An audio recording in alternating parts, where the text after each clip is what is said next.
Ito, meron pang isa, si Lebiste. Tingnan niyo yung sinabi ni Lebiste dito, mga bossing. Sabi dito ni Lebiste, may mga contractor daw sa DPWH. Alam na natin to eh. Sinong iniimbestigahan ni Boying Rimulya? Si Bongo. Bakit?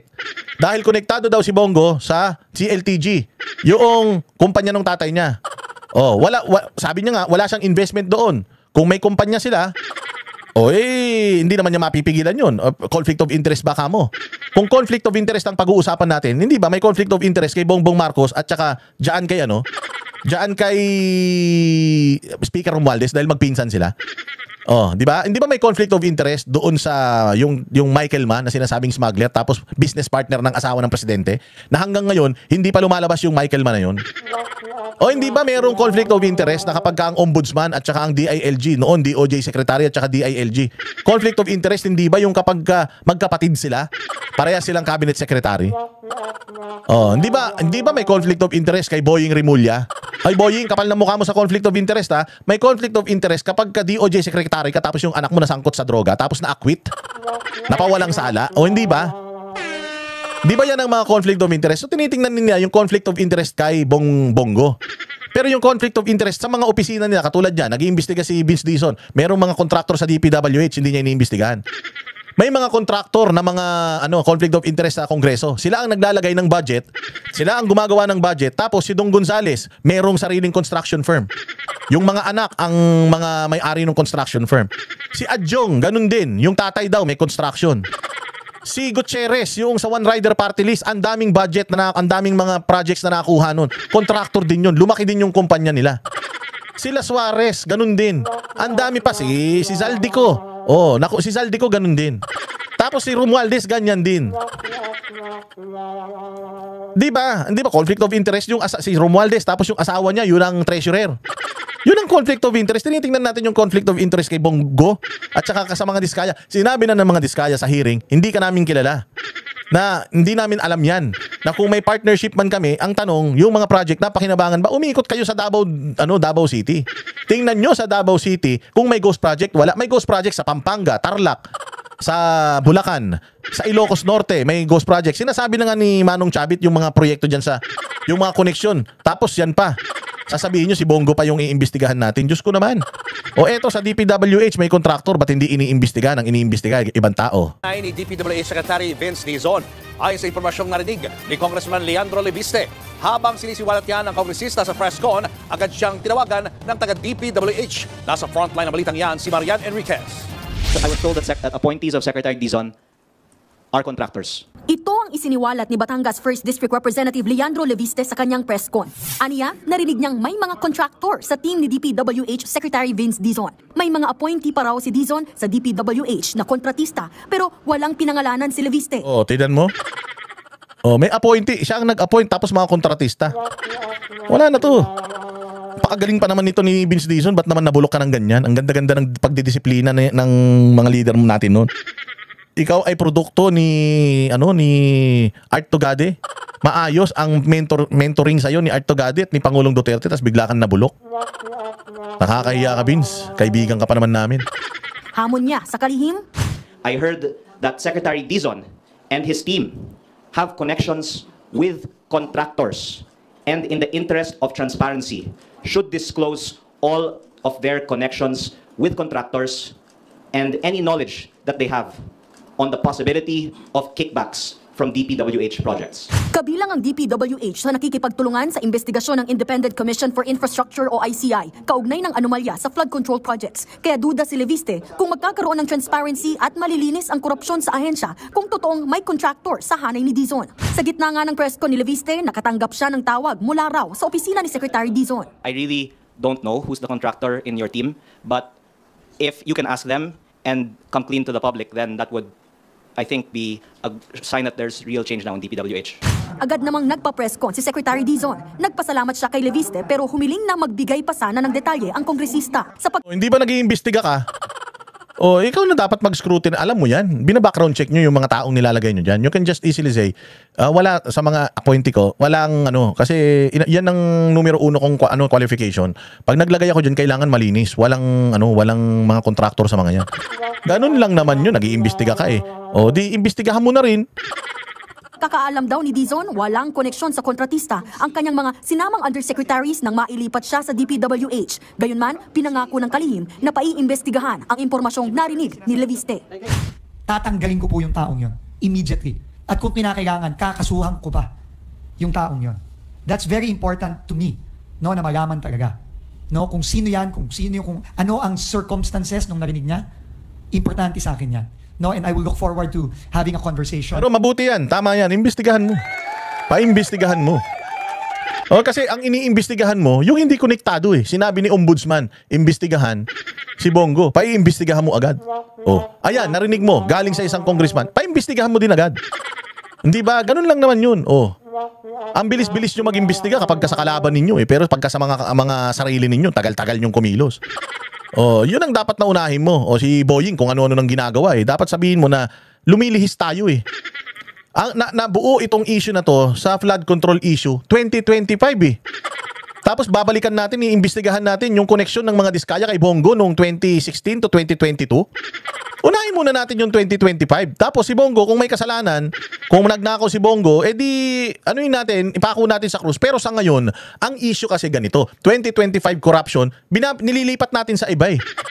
Yung pera ngayon 2025, kaya pa nating habulin yun dahil presko pa yun, sariwa pa yun eh. Kaya pa nating kaya pa nating baka mabawi pa natin yung pera ng taong bayan, baka hindi pa nila nagagasta lahat yan, baka yung mga maleta nakatago pa eh. Pwede pa nating makuha, pero yung 2026, kung totoong may corruption ng 2026, tanginan nyo naman. Ang tatangan nyo naman. Lahat na nga ng pambibintang sa mga Duterte eh. Binatunan nila eh. Kung sa tingin nyo magnanakaw ang mga Duterte, sana noong 2016 hanggang 2022, kasama na yan sa isinisigaw ng mga makakaliwa. Kasama na yan sa isinisigaw ng mga media. Ang dinidikit nga lang kay Pangulong Duterte, war on drugs. Wala kang corruption. Kung may corruption, di namatay kayo lahat ng pandemic. Kung may corruption, di sana wala kayo natanggap na social amelioration program. Kung merong corruption nung panahon ni Pangulong Duterte, di sana wala kayo libreng bakuna. Tangina nyo. Ang dami nagkasakit sa atin ng COVID, di sana hindi na cover ng PhilHealth yung at least 70% ng mga hospital bills nyo. Eh kung corrupt ang Pangulong Duterte, di sana may Mercedes-Benz siya. Mas marami pang sasakyan sa kanya yung diskaya eh. At saka yung ibang mga congressman eh. Yung saan pinag-aral si Inday Sara? Oh, si Inday Sara nag-aral sa Ambeda. Si Baste saan nag-aral? Sa De La Salle, Davao. Si Pulong saan nag-aral? Yung mga anak nga niya dito lang nag-aaral sa Pilipinas. Yung mga anak nga ng congressman nag-aaral sa abroad eh. Sa mga mamahaling Pinas, Hogwarts na nga yata nag-aaral para matuto na mag-magic ang mga buwaka ng inang mga bata na yan eh. O hindi ba si Pangulong Duterte, tingnan nyo yung bahay. Hindi nga daw nadagdagan kahit isang poste yung bahay niya tsaka kwarto eh. Hindi nga napapalitan ng pintura. Tapos sasabihin nyo pa magnanakaw yung administrasyon niya. Si Bongo, tingnan nyo pagka nag-iikot, nakamotor nga lang eh. Hindi nga yan hindi nga nakasakay sa bulletproof yan eh. Tanginan nyo si Abante nga pari pastor lang eh, naka-bulletproof na Escalade eh. Walang ganyang pag-aari si Pangulong Duterte. Actually yung bahay nga ni Pangulong Duterte, pwede mong tingnan eh. Makikita mo doon ang sasakyan doon pick up na Mazda, na itim, luma pa. Tapos yung mga motor, ilang pirasong motor. Putang ina niyan. Walang issue sa kung halimbawa man may mga proyekto sa Davao na overpriced. Pag tiningnan mo, maayos. Walang nagigiba ng mga flood control projects diyan. Lumindol nga sa Davao. Wala nga nasira, wala nga masyadong naapektuhan diyan sa Davao City kahit ang lakas ng lindol. Bakit? Kasi kahit sa pagkuha ng building permit, mahigpit ang mga Duterte. Kasi nga pagka nagbigay ka ng building permit doon sa hindi maayos ang construction at nagibayan, mamomroblema ka. O tingnan mo, namomroblema Cebu sa dami nung nasira.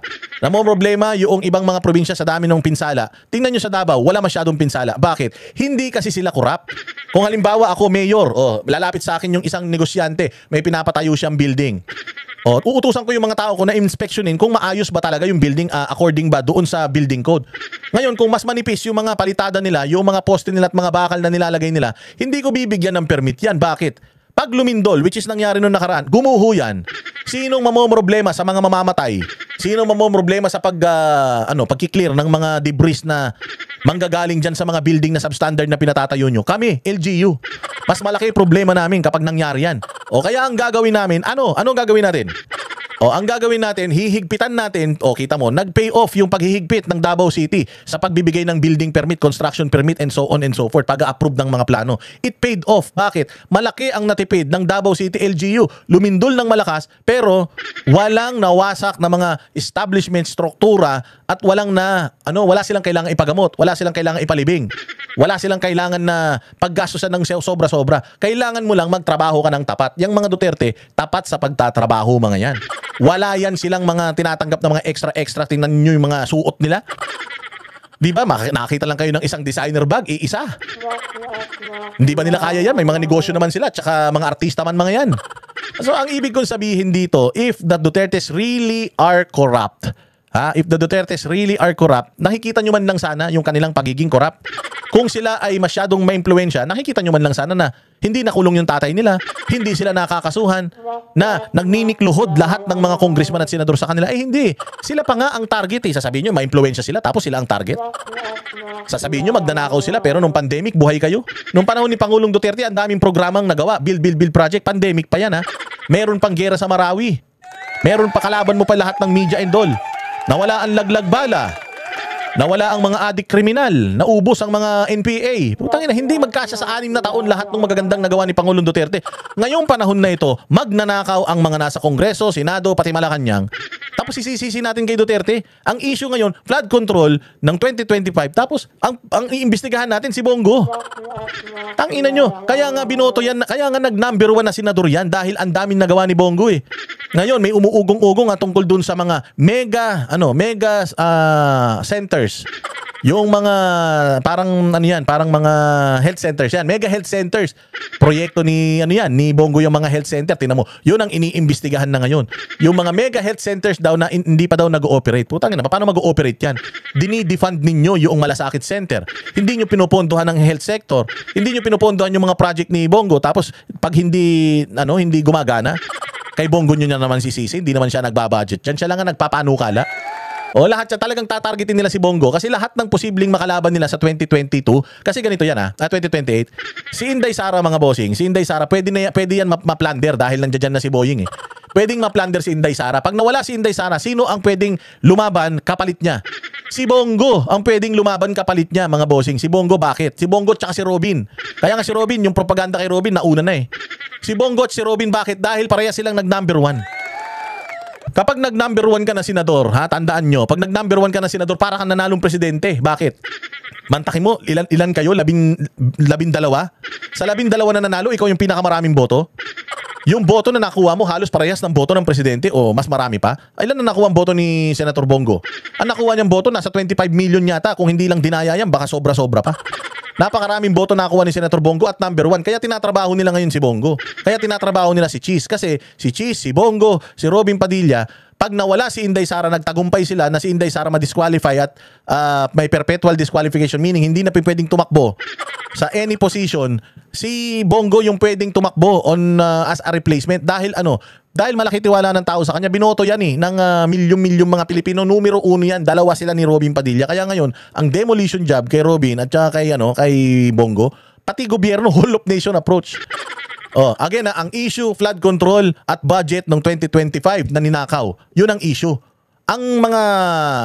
Yung mga pinatawag sa Senado, ang tinuturo, Kongreso, ang tinuturo, Romualdez, sinuturo, Zaldico. Yun ang tinuturo mga kaalyado nila tong nagtuturo itong mga Diskaya, alyado nila to Mayor ni Bongbong Marcos sa Pasig, nilaban niya yan kay Vico yung mga paninira ng mga Diskaya kay Vico, sigurado ako merong go signal ng Malacanang yan Bali-balitang mga Diskaya din na nakakuha ng mga project sa Ilocos Norte. Bakit hindi yun ang iniimbestigahan natin? Yung ngayon, focus tayo sa ngayon. Focus tayo sa nangyayari ngayon, hindi dun sa nangyayari nung nakaraan.